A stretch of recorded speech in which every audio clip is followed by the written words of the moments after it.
இல்ல அக்னேஸ்வரன் அவங்க 2 பாயிண்ட் சொல்றாங்க. ஒன்று, ஜெயலலிதா அவர்களுக்கு பிறகு அந்த வாக்கு வங்கி வேறு வேறு இடங்களுக்கு போகிறத நிறைய இடத்துல பார்க்க முடியுதுங்க.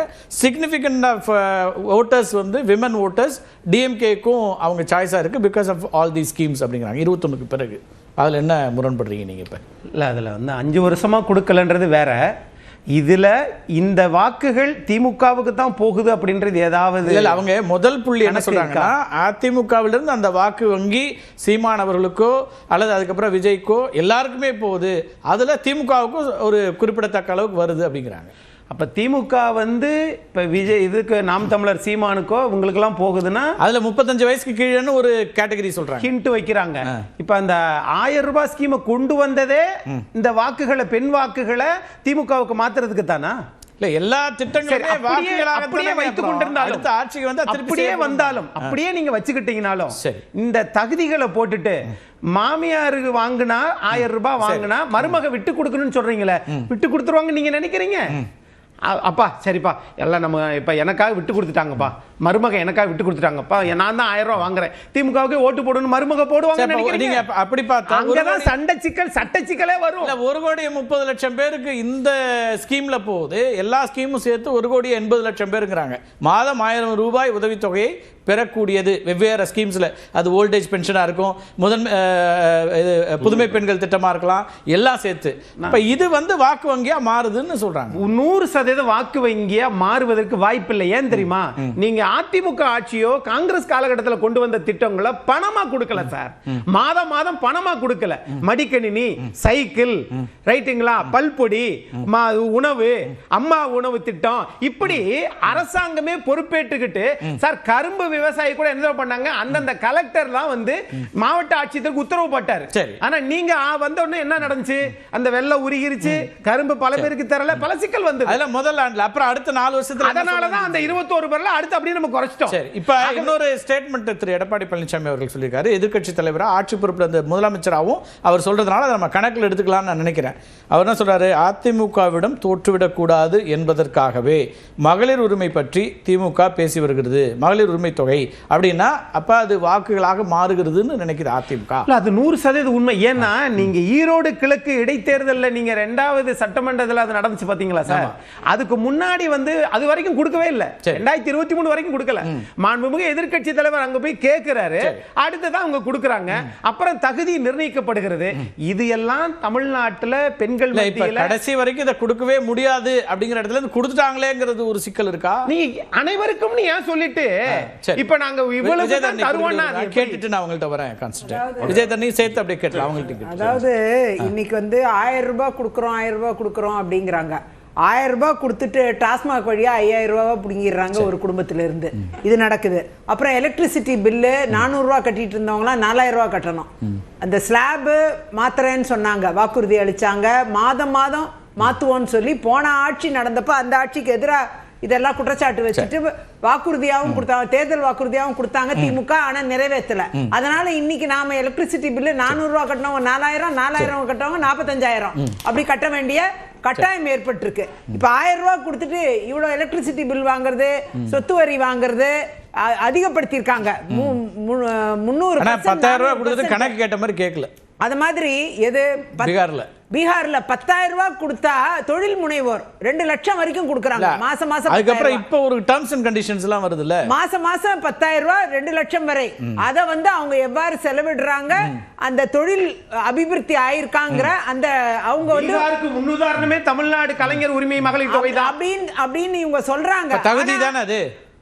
தகுதிங்கிறத விட அந்த 10,000 ரூபாய் வந்து 2 லட்சம் ரூபாய் பெறுவதற்கான அந்த தகுதி 10,000 ரூபாய்க்கு அடுத்த 10,000 ரூபாய் வந்தாகணும். ஆமா, அப்ப அது ஒரு குவாலிஃபிகேஷன் பாக்குறீங்கல்ல, சரியா நடக்குதா அல்லது இந்த கண்டிஷன்ஸை ஃபாலோ பண்றாங்க, ஏதோ ஒன்னு இருக்குல்ல. அது தொழில் நடத்தணும் இல்லையா, தொழில் நடத்தி ஆகணும், அது ஃப்ரீயா வந்து எடுத்து செலவு பண்ண முடியாது. இப்ப 1000 ரூபாய் இவங்க 1000 ரூபாய் அப்படிதானே, அது யாருக்கு குவாலிஃபைடா, யார் வந்து கட்டாயம் இந்த 1000 ரூபாய் வேணும், நீங்க குவாலிஃபைடா கொடுக்கட்டும். ஆனா டாஸ்மாக் வழியா 5000 ரூபாய் ஒரு குடும்பத்துல இருந்து புடுங்கிடுறாங்க. அதை நிறுத்துறதுக்கு ஏதாவது வழி பண்ணாங்களா? விதவைகள், இளம் விதவைகள் குறையறதுக்கு வழி பண்ணாங்களா? எலக்ட்ரிசிட்டி உயர்வு இவ்வளவு மடங்கு பண்ணிருக்காங்க, அதை குறைக்கிறதுக்கு பண்ணாங்களா? சொத்து வரி இவ்வளவு ஏத்திட்டாங்க, சொன்னதுதான். நான் அவற்றை கேட்டோம், பதில் வாங்கல. தண்ணீர் வரி அதெல்லாம் கட்டுக்கடங்காம ஏறி இருக்கு, அதை குறைச்சிருக்காங்களா? பத்திர வரி ஏறி இருக்கு, எல்லா வரியும் ஏறிடுச்சு. 1000 ரூபாய் கொடுக்கறத மட்டுமே பேசிட்டு இருக்காங்கன்னா எந்த பெண் பெட்ரோல் டீசல் விட்டீங்களா? இல்ல, பெட்ரோல் டீசல்ல குறைக்கிறேன்னாங்க. தமிழ்நாடு அரசு வரி குறைக்கிறேன்னாங்க, குறைக்கல. அது குறைச்சாங்க. மத்திய அரசாங்கமும் எதுவும் செய்யல, டீசல் குறைக்கல. சரி, இல்ல அத நீங்க சொல்லலாம். விஜயதரணி அவர்கள் சொல்றாங்களா? உங்களுக்கு அந்த ரைட் இருக்கு, சொல்லலாம். நீங்க தமிழ்நாடு அரசு குறைக்கிறேன்னாங்க, அதை குறைச்சாங்களா? அது குறைக்கவே இல்ல. அந்த அடிப்படையில மத்திய அரசு குறைச்சாலும் தமிழ்நாடு அரசு குறைக்க மாட்டேன்னு உட்கார்ந்திருக்கு. அந்த அளவுல வந்து இன்னைக்கு இவ்ளோ வரிகளையும் ஏத்திட்டு இவ்வளவு பண்ணிட்டு ஒரு 1000 ரூபாய் கொடுக்கறதுனால இந்த ஓட்டெல்லாம் பெண்கள்ட்ட இருந்து மாறி போயிடுன்னு அவங்க கனவு கண்டு என்னன்னா தவறான ஒன்று. ஆனா ஒரே ஒரு அது கரெக்ட். என்ன சிக்கல்னா, நான் திருப்பி இதை ஜஸ்டிஃபை பண்ணல. இந்த கேள்வி மொத்தத்துக்கு அவர் தான் பதில் சொல்லணும். ஒரே லாஜிக்கல் கொஸ்டின் தான். 45 ரூபாயா மாற்றுவோம் டாலர் பிரைஸை அப்படின்னு சொல்லி இன்னைக்கு 88 ரூபா ஆனாலும் பிரதமராக மோடிக்கு தான் வாக்களிக்கிறாங்க மக்கள். நான் திருப்பி நியாயப்படுத்தலை, வாக்குகளாக வேற இருக்கு அப்படிங்கிறது சொல்ல வர. நீங்க பெட்ரோல் டீசல் எவ்வளவு கொண்டு வருவேன்னு சொன்னீங்க, இன்னைக்கு எவ்வளவு இருக்கு? மீண்டும் பெருவாரியான வெற்றியை பிரதமர் மோடி பெறுகிறார் இந்திய அளவுல வாக்குகள் அப்படிங்கிறதுக்கு சொல்ல வர. 20 மாநிலங்களுக்கு மேல தமிழ்நாடு இந்தியால ஆட்சி பண்ணிட்டு இருக்காங்கன்னா அது பாஜக. இதெல்லாம் சொன்னதுக்கும் செயல்பாட்டுக்கு வேற வேறையா இருக்குது, ஆனா வாக்களிக்கிறாங்க. அப்ப என்ன கணக்கு? உலக சந்தையை மையப்படுத்தி இருக்கிறது டாலரோட விலைவாசி. ஆகையால நம்ம ஆனா வாக்கு கொடுக்கும்போது இதெல்லாம் நம்ம பார்க்கல. அதே நேரம் எதுக்கு நான் சொல்றேன், திருப்பி சொல்றேன், எனக்கு அதுல ஒண்ணுமே இல்ல, இதெல்லாம் பதில் சொல்றது அவரு. ஆனா வாக்குகள் வருதுன்ற வாக்களிக்கிறதுக்கு இதுக்கு ஏதாவது வேற நீங்க கூட எனக்கு அதை எக்ஸ்பிளைன் பண்ணுங்க.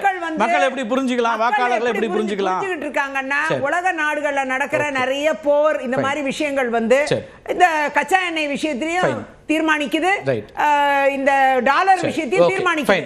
அத வந்து நிச்சயமா மக்கள் பார்ப்பாங்க. இந்திய நாட்டுல என்ன திட்டங்கள் நிறைவேறி இருக்கு, இந்திய நாட்டு மக்களுக்கு வெளிநாட்டுல என்ன பெருமை இருக்கிறது, பிரதமர் மோடி எதை உருவாக்கி தந்திருக்கா, இது எல்லாமே பார்த்துதான் 20 மாநிலத்துல இந்திய அளவுல அரசாங்கத்தினுடைய பிரச்சனைகளை உலக அளவுல சர்வதேச அரசியல் எல்லாம் பார்த்து வாக்களிப்பாங்க. தமிழ்நாட்டுல அப்படிலாம் வாக்களிக்க மாட்டாங்க. எப்படி இதை எதிர்கொள்ள போறீங்க? ஒண்ணே ஒண்ணு சொல்லிடுறேன். விவசாயிகள் பிரச்சனையில எம்எஸ்பி இந்தியா முழுக்க 2600 கொடுத்துட்டு இருக்காங்க, இது 3500 கொடுத்துட்டு இருக்காங்க. ஆனா தமிழ்நாட்டுல மட்டும் தான் 2600. பேசல கேட்றோம், நிறைய வச்சிருக்கீங்க ரெண்டு பேரும். 900 ரூபீஸ் சார், இவ்வளவுல இருக்கு. எப்படி சார் வாக்கு வரும்? எப்படி வாக்கு வரும்? விவசாயிகளோட வாக்கு எப்படி வரும்? விவசாயத்துல பெண்கள் இன்னைக்கு பெண்கள் ரைட் கேப்போ கான்சென்ட்ரேட் வர பாலபாரதி அவர்கிட்ட கேட்கணும், கான்சென்ட்ரேட் பேசிட்டு வரேன். எஸ், அதாவது ஒவ்வொன்றா சொல்லிடுறேன். இந்த அக்கா வந்து ரொம்ப வருத்தப்பட்டது சாராய கடை டாஸ்மாக். நாங்கள் கையில் எடுக்கும்போது 6023, இன்னைக்கு இருக்கிறது 4820 கடைகளோட எண்ணிக்கை. கடைகளோட எண்ணிக்கை ஒரு வருமானம் அதிகமாக. ஒரு நிமிஷம், 4829 1300 கடைகள் ஏறத்தாழ ஆண்டிற்கு 500 ஒட்டி குறைத்திருக்கிறது என்பது அறிக்கை. சரி, ஒன்று. ரெண்டாவது, வருமானத்தை வந்து சகோதரி சொல்லும்போது நம்ம எத்தனாவது இடத்துல இருக்கிறோம் நம்மளுடைய ஜிடிபி சகோதரன் சொல்லும்போது அவங்க கிரெடிட் அவருக்கு கொடுங்க. சரி, ரைட். சகோதரர் அக்னீஸ்வரன் கேட்டது போல. அதாவது இங்க கொடுத்தா அங்க வாங்கிடுறேன். அதாவது டாஸ்மாகை குறைக்கணும், டாஸ்மாகினுடைய எண்ணிக்கையை குறைக்கணும் அப்படிங்கிறது எப்படி ஒரு சமூக நலமோ, அதை போல இந்த 1000 ரூபாய் கொடுப்பது என்பதும் சமூக நலம் என்பதை புரிந்து கொள்ளவில்லை என்று சொன்னால் அது அவர்களுடைய புரிதல் குறைபாடே தவிர இதை கொண்டு அங்கே இழுப்பது என்பது என்னை பொறுத்த வரைக்கும் சிந்தனையின் குறைபாடு தான். அது 1000 ரூபாய் கொடுப்பதற்கு நீங்கள் இங்கே வந்து டாஸ்மாக், அப்ப நாங்க 1000 ரூபாய் கொடுத்ததுக்கு அப்புறம் தான் டாஸ்மாக்ல எல்லாரும் குடிக்க போனாங்களா கேட்கிறேன் நான். அப்போ எடப்பாடி பழனிசாமி சகோதரர் தெளிவாக வந்தார். சகோதரர் அவர் போனதுக்கும் எங்களுக்கும் 6000 கோடி தான் டிஃபரன்ஸ் வந்திருக்க வருமானத்தில். அதுக்கு முக்கிய காரணம் யாரு? ஒன்றிய அரசு. என்னன்னு கேட்டால் தூக்கி விட்டாங்க டாக்ஸை. இப்போ சகோதரி ரொம்ப வருத்தப்பட்டாங்க. என்னன்னா நீங்க ஈபிக்கெல்லாம் ரேட் ஏற்றிருக்கீங்க அப்படின்னு. இந்த தமிழ்நாட்டில் நான் சொல்லுகிறேன், 400 யூனிட்டுக்கு உள்ள யாரெல்லாம் பயன்படுத்துறாங்களோ அவங்களுக்குலாம் 10 பைசா கூட்டல, ஒரு 10 பைசா கூட கூடல, எல்லாருக்கும் குறைவு தான். யாரும் ஏழை எளியவங்களுக்கு கூட்டல. அதே மாதிரி 1000 ஸ்கொயர் ஃபீட் வீடு அல்லது நிலம் அப்படின்னு வரும்போது நடுத்தர மக்களும் இருக்காங்கல்ல, இல்லை நான் சொல்றது நாங்க கால்குலேட் பண்ணோம் கேஎஸ். நாங்க சும்மா மொத்த வந்து 2,80,000 இதுல இருக்கிறதுல சாரி 2,80,00,000 இருக்கிறதுல 1,53,00,000 கனெக்ஷன்ஸ் வந்து இந்த ஏழை எளியவங்களுக்காக இருக்கிறது அப்படின்னு சொல்லும்போது அது பாதிக்காம நம்ம செய்ய வேண்டியது இருக்குது. அப்ப நீங்க திட்டத்தை செய்யணும் அப்படின்னா இருக்கிற வருமானம் எடப்பாடி பழனிசாமி விட்டுட்டு போனா அதே 2,30,000 கோடியில் உட்கார்ந்துட்டு நீங்க எப்படி மக்களுக்கு திட்டங்களை தீட்ட முடியும்? அப்புறம் இருக்கிறவர்களிடம் தாங்கிக் கொள்ள முடிகிறவர்களிடமிருந்து கொஞ்சம் எடுத்து தாங்கிக் கொள்ள முடியாமல் இருக்கிற ஏழைகளை கொஞ்சம் முன்னேற்றுவது, இதுதான் வந்து ஒரு ஜனநாயகத்தினுடைய பட்ஜெட் என்பதை அண்ணா எங்களுக்கு சொல்லி தந்திருக்கிறார். அதைத்தான் செஞ்சிருக்கிறோம். இதுல வந்து அக்கா சொல்ற மாதிரி கண்ணை மூடிக்கிட்டு எல்லார்ட்ட இருந்து காசுவாங்க. அதே மாதிரி மிக முக்கியமா இந்த திட்டங்கள் நிறைவேற்றும் போதெல்லாம் நீங்க வந்து 3 வருஷத்துக்கு முன்னாடி ஆரம்பிச்சீங்க, 2 வருஷத்துக்கு முன்னாடி. நான் கேட்கிறேன், மகாராஷ்டிரா, அஸ்ஸாம், டெல்லியில எல்லாம் தேர்தலுக்கு ஒரு தேர்தலை நிப்பாட்டி வச்சுட்டு அறிவிச்சாங்களே இந்த ஸ்கீம் எல்லாம். அப்ப அந்த 4.5 வருஷத்துக்குலாம் அரியர் போடுவாங்களா?